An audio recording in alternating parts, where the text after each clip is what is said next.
At 15:47 hours on June 6, 1942, Squadron Leader Frank Carey lined up his Hawker Hurricane Mk IID on a column of German Panzer III tanks moving northeast across the Libyan desert, 15 miles south of Tobruk.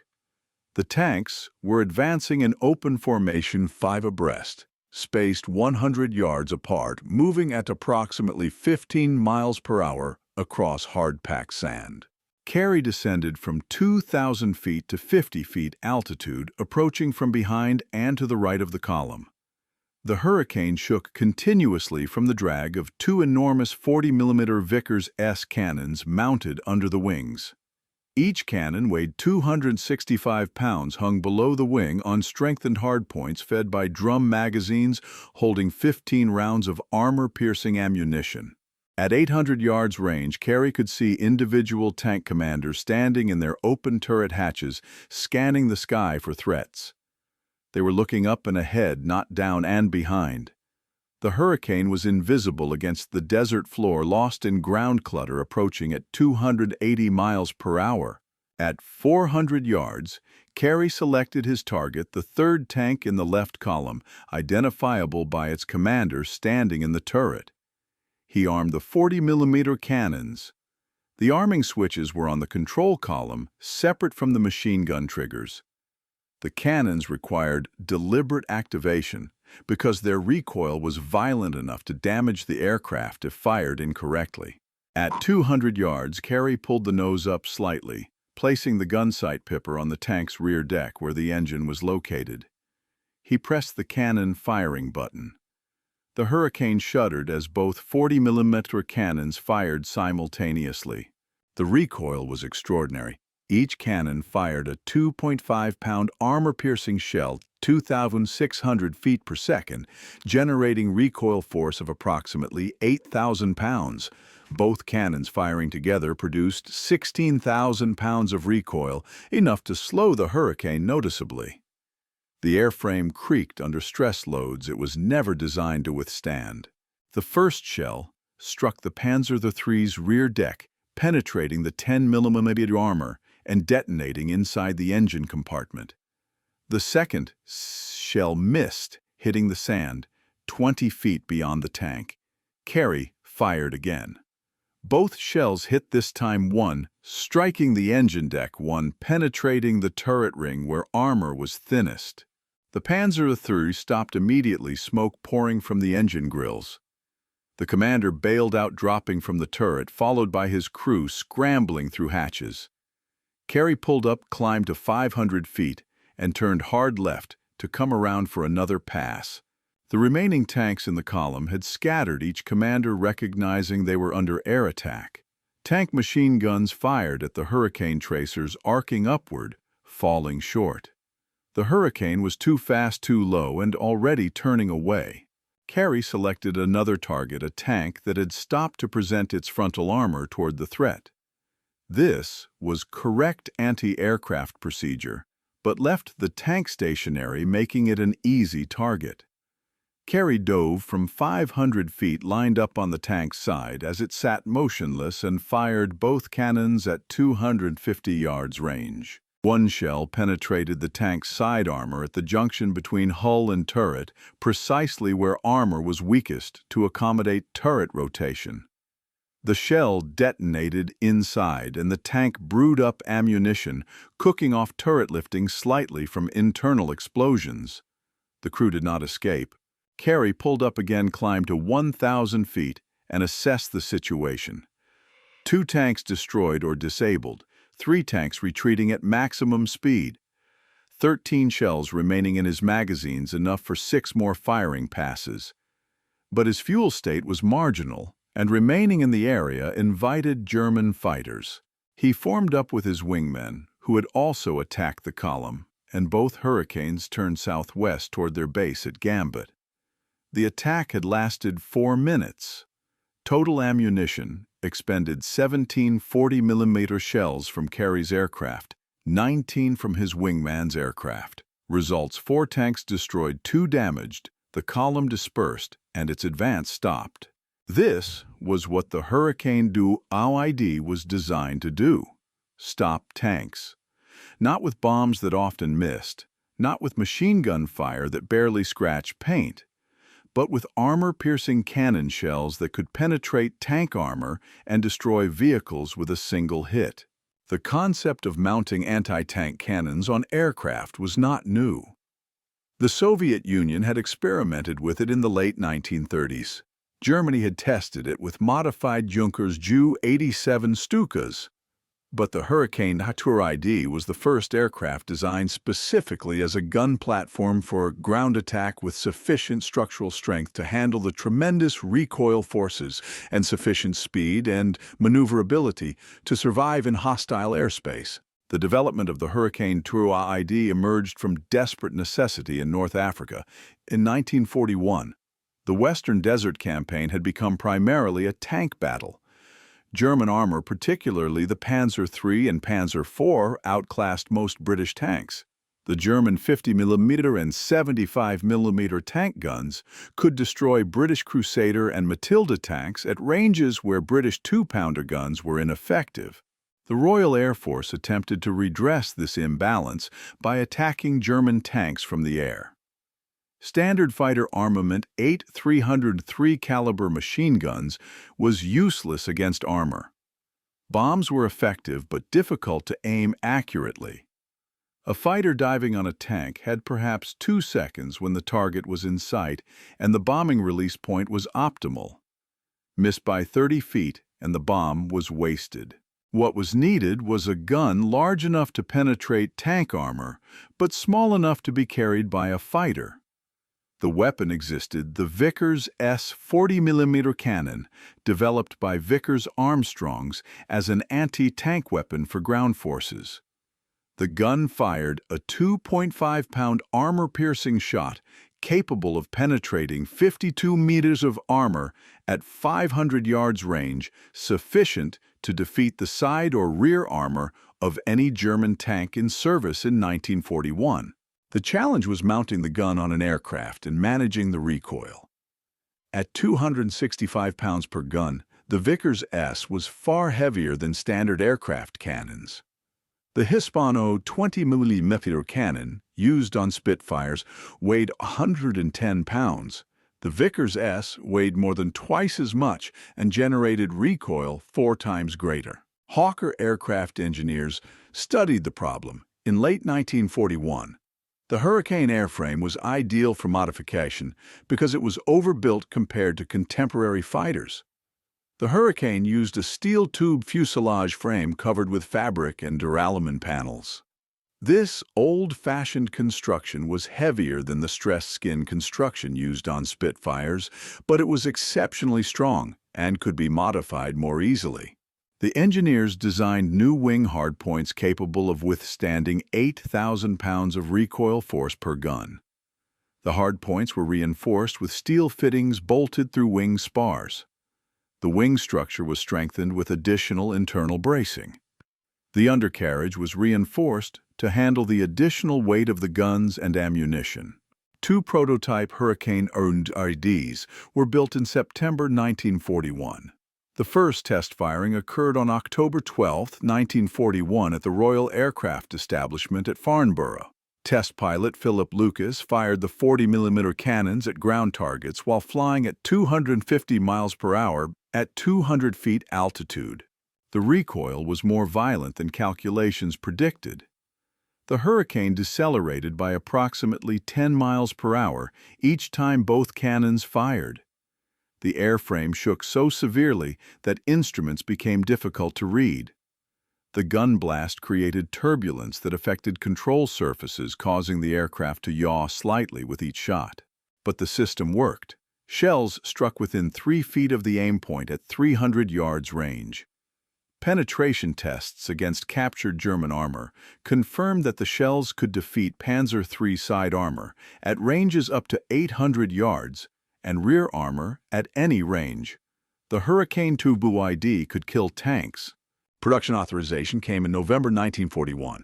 Hawker began converting Hurricane IID airframes to the IID standard. The conversion involved removing the 4 20mm Hispano cannons mounted in the wings and replacing them with 2 40mm Vickers S cannons mounted on the underwing hardpoints. Two 303 caliber Browning machine guns were retained in the outer wings for ranging and attacking soft targets. The 40mm cannon magazines held 15 rounds each for a total of 30 rounds. This limited ammunition reflected the magazine's weight. Each loaded magazine weighed 90 pounds and the weapon's intended use. 30 rounds meant 15 firing passes if both cannons fired simultaneously, or 30 passes if fired individually. In practice, pilots typically fired both cannons together for maximum effect. The first Hurricane IID squadron was 6th Squadron RAF based at Shandur, Egypt, which began receiving the aircraft in February 1942. The squadron had been flying Hurricane Sea fighters on bomber escort and ground attack missions. The transition to anti-tank operations required completely new tactics. Squadron pilots practiced low-altitude attacks against mock tanks in the desert, learning to approach from behind or from the side, firing at ranges between 200 and 400 yards, pulling up immediately to avoid ground fire. The tactics emphasized surprise and speed. Attack from unexpected directions, fire quickly, depart immediately. The Hurricane IID's performance was degraded compared to the fighter versions. The external cannons created substantial drag, reducing maximum speed from 330 miles per hour to 286 miles per hour. Rate of climb decreased from 350 feet per minute to 2,380 feet per minute. Service ceiling decreased from 36,000 feet to 32,100 feet. These performance penalties made the Hurricane IID vulnerable to German fighters. The Messerschmitt Bf 109F could fly 60 miles per hour faster than the Hurricane IID and could climb 1,000 feet per minute faster. In air combat, the Hurricane IID was at a severe disadvantage, but the aircraft was not designed for air combat. It was designed to attack ground targets, specifically tanks, and to survive long enough to deliver its attack. The tactics reflected this reality. Hurricane IID formations flew at low altitude where German fighters were less effective. They operated primarily during dawn and dusk when light conditions made interception difficult. They attacked quickly and withdrew immediately. The first combat mission occurred on May 23, 1942, during the Battle of Gazala. 6 Hurricane IIDs from 6th Squadron attacked German tanks advancing toward the Knightsbridge defensive box. The Hurricanes destroyed 3 tanks, confirmed, damaged 2 others, and dispersed a tank formation that had been threatening British positions. The success was tactical rather than strategic. 3 destroyed tanks would not change the battle's outcome. But the attack demonstrated that aircraft could destroy tanks reliably with direct fire weapons. This capability had psychological impact beyond the physical damage. German tank crews who had operated with relative impunity from air attack now faced a genuine threat. More Hurricane IID squadrons deployed to North Africa in June 1942. Squadron 94 arrived with 12 aircraft. Squadron 274 converted from Hurricane IIC to IID standard. By July 1942, 3 squadrons with 36 Hurricane IIDs were operational in the Western Desert. The tactics evolved through combat experience. Early missions attempted to attack tank columns from ahead or from the side, approaching at low level to avoid detection. These approaches often resulted in heavy ground fire. German tanks carried multiple machine guns for anti-aircraft defense, and concentrated fire from a dozen tanks could be deadly. Squadron leader Frank Carey, commanding officer of 6th Squadron, and the pilot described in the opening narrative, developed the stern attack tactic that became standard. Approaching from behind at very low altitude, the Hurricane was invisible against the ground until too late. By the time tank crews saw the aircraft, it was already firing. The rear of tanks had the thinnest armor and offered the best target for penetration. The tactic required precise navigation and timing. Pilots had to locate tanks, which were often dispersed and camouflaged. They had to approach from the correct direction relative to wind and sun to maximize concealment. They had to coordinate with wingmen to attack simultaneously overwhelming defenders. Carey's innovation was the cab rank system copied from taxi stands. Hurricane IIDs would orbit at altitude near the front lines, waiting for forward air controllers on the ground to call them to specific targets. When called, a pair of hurricanes would descend immediately, attack the designated target, and return to the cab rank to await the next call. This system required radio communication between ground controllers and pilots, rapid response times, and flexible tactics. It proved highly effective during the First Battle of El Alamein in July 1942, when Hurricane IIDs responded to calls within 5 to 10 minutes, destroying tanks that were threatening British positions. The effectiveness of the Hurricane IID was demonstrated during Operation Crusader in June 1942 and the battles around El Alamein in July through November 1942. During these operations, Hurricane IIDs claimed 144 tanks destroyed and 201 damaged. German records confirm approximately 90 tanks were destroyed by air attack during this period, suggesting Hurricane IID claims were inflated by approximately 60%.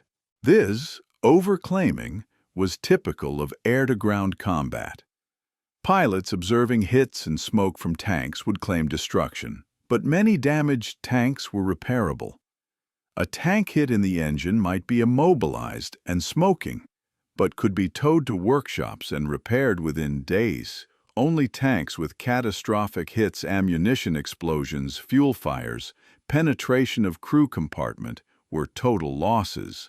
But even damaged tanks were operationally significant. A tank hit by 40mm cannon fire was out of action for hours at minimum days, typically weeks sometimes. During fluid desert battles where tank availability determined who controlled territory, removing even temporarily tanks from action could be decisive. The psychological impact was equally important. German tank crews learned to fear hurricane attacks. The appearance of hurricanes would cause tank formations to scatter, disrupting coordination and slowing advances. Commanders became reluctant to concentrate tanks in open areas where they were vulnerable to air attack. The mere presence of Hurricane IIDs overhead influenced German tactical decisions. Field Marshal Erwin Rommel, commanding Axis forces in North Africa, identified hurricane tank busters as a significant threat. In his after-action reports to Berlin, he noted that British air attacks on tanks had increased dramatically in effectiveness since the introduction of cannon-armed aircraft. He requested increased fighter support and additional anti-aircraft guns to protect tank formations. The Hurricane IID was not without vulnerabilities. The aircraft's low speed and altitude made it susceptible to ground fire. German tank units began deploying dedicated anti-aircraft vehicles, including SDKF's 7-1 half-tracks mounting quadruple 20mm cannons specifically to defend against low-flying attackers. Squadron 6 lost 6 Hurricane IIDs between May and September 1942, all to ground fire. Squadron 94 lost 8 aircraft. Squadron 274 lost 5. The loss rate was approximately 4% per sortie, significantly higher than the 1–2% loss rates for fighter operations, but sustainable given the operational impact. Pilot casualties were heavy. Of the original 18 pilots assigned to 6 Squadron when it converted to Hurricane IIDs in February 1942, only 4 survived through September. 8 were killed in action, 6 were wounded and evacuated. The turnover rate indicated that tank busting was among the most dangerous missions in the Desert Air Force, but replacement pilots continued to volunteer. The mission had visible impact. Unlike strategic bombing, where results were unclear, or fighter sweeps where enemy aircraft often refused combat, tank busting produced immediate observable results. Pilots could see their shells hit tanks, see tanks burning, see enemy formations dispersing. The mission satisfaction outweighed the risks for many pilots. Squadron leader Carey, who flew 47 tank-busting missions between May and August 1942, described the appeal. You could see what you accomplished. You hit a tank, it stopped, it burned. You knew you had just saved British soldiers' lives by destroying a vehicle that would have killed them. That direct connection between action and result was addictive. You wanted to do it again, to destroy another tank to help the soldiers on the ground. The Hurricane IID's most significant contribution occurred during the Second Battle of El Alamein in October-November 1942. This was the decisive battle of the North African campaign.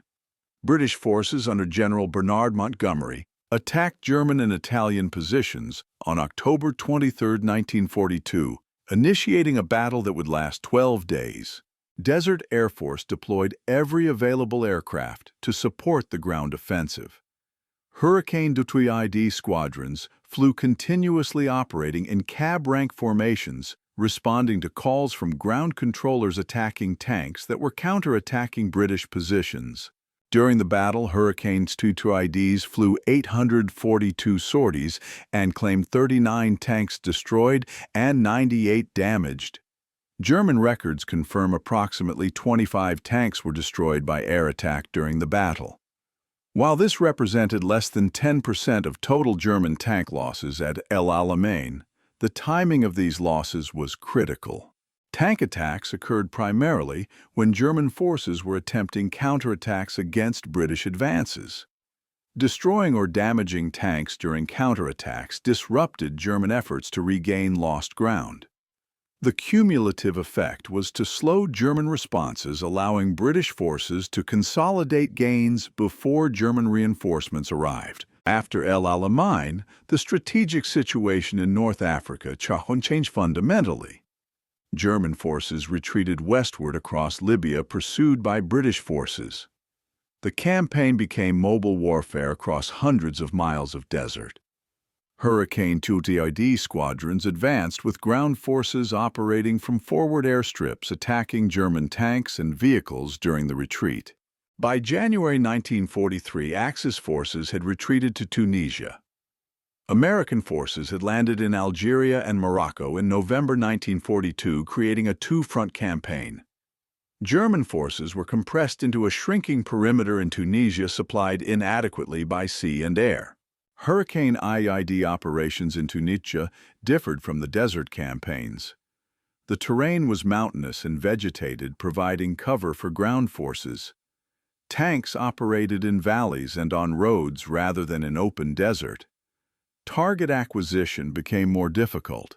Pilots had to identify tanks in shadows under trees camouflaged against rocky terrain.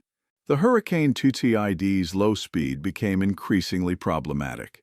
German fighter defenses intensified as the front compressed.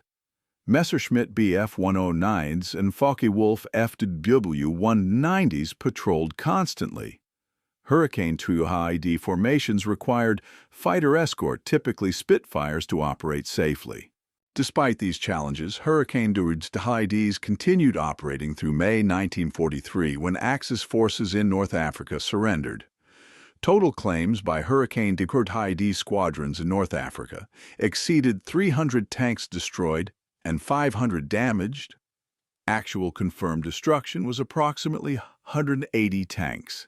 Even at the lower figure, this represented significant impact on German tank availability. After North Africa, Hurricane IIDs saw limited use in other theaters.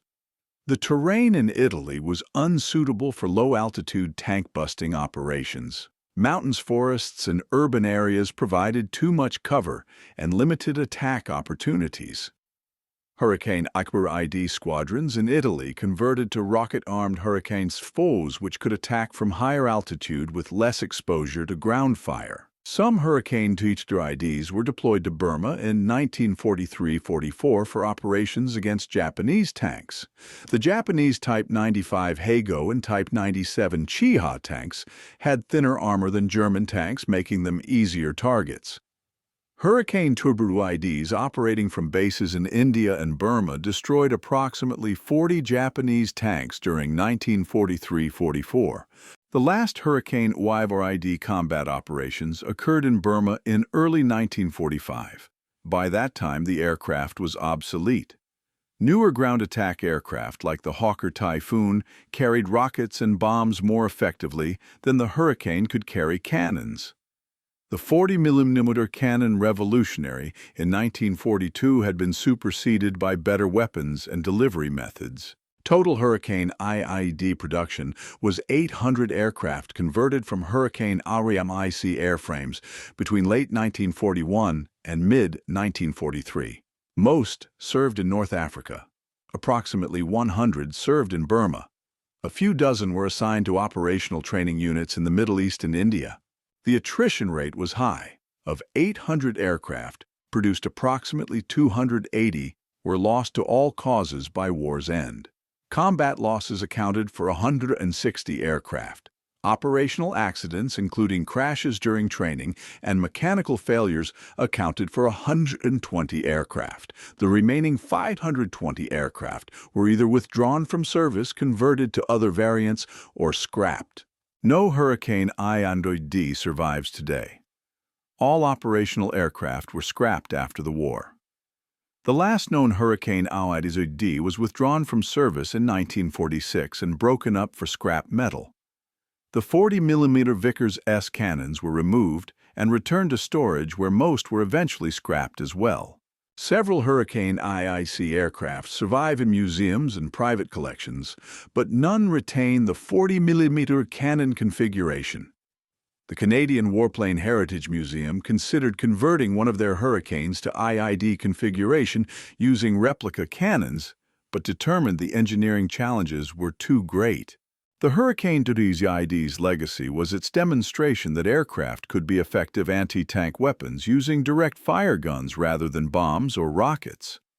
The concept influenced post-war ground attack aircraft design. The Hawker Typhoon used rockets. The Republic P-47 Thunderbolt used rockets and bombs. But several Cold War designs returned to the cannon concept. The Fairchild A-10 Thunderbolt Lanknun, designed in the 1970s for anti-tank missions against Soviet armor, mounted a 30mm GAU-8 Avenger cannon firing depleted uranium armor-piercing rounds.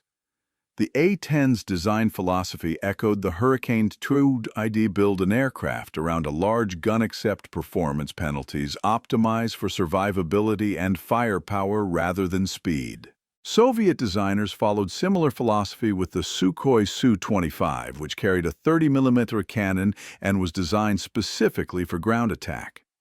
The concept pioneered by the Hurricane IID, mounting the largest possible gun on an aircraft and accepting the consequences, proved valid across 4 decades of aircraft design.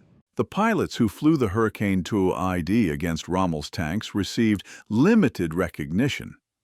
Most served in squadrons that received unit citations, but no individual decorations. Squadron leader Frank Carey received a Distinguished Service Order for leadership during the North African campaign. Several pilots received Distinguished Flying Crosses, but most returned to civilian life after the war with no public acknowledgement of their contribution. Carey wrote after the war, "We were doing what needed doing. The Army needed tanks destroyed, and we had the tools to destroy them. It was dangerous work, but all combat flying was dangerous. We lost friends, but we always lost friends. What mattered was that we helped win the battle. Everything else was details." The Hurricane IID squadrons flew approximately 3,200 sorties in North Africa between May 1942 and May 1943. They claimed 344 tanks destroyed and 623 damaged. Confirmed destruction was approximately 180 tanks. They lost 47 aircraft to combat and 23 to accidents. 62 pilots were killed, wounded, or captured. For each confirmed tank destroyed, 1 pilot died or was seriously injured. This exchange ratio indicates the cost of tank-busting operations. But during a campaign where tank availability often determined battle outcomes, destroying 180 tanks potentially influenced the strategic result. The Hurricane IID represented British innovation driven by operational necessity. The aircraft itself was obsolete as a fighter by 1942. But by mounting 40mm cannons and accepting severe performance penalties, it became an effective ground attack weapon that addressed a critical capability gap. Hawker Hurricane Mk IID wingspan, 40 feet length, 32 feet empty weight, 800 pounds maximum speed, 286 miles per hour armament, two 40mm Vickers S cannons with 15 rounds each, 2.303 caliber machine guns. The fighter converted into a tank killer the airframe that carried guns larger than any other single-engine fighter. The aircraft that proved tanks could be destroyed from the air with direct-fire weapons. 800 aircraft converted, 180 tanks destroyed confirmed, 47 aircraft lost to combat in North Africa. The tank buster that helped cripple Rommel's armor through innovation, determination, and pilots willing to fly low and slow through intense ground fire to put 40mm shells into German tanks. The Hurricane that traded SPAD for firepower maneuverability for destructive power and demonstrated that obsolete fighters could find new roles when circumstances demanded and engineers were willing to think beyond conventional doctrine.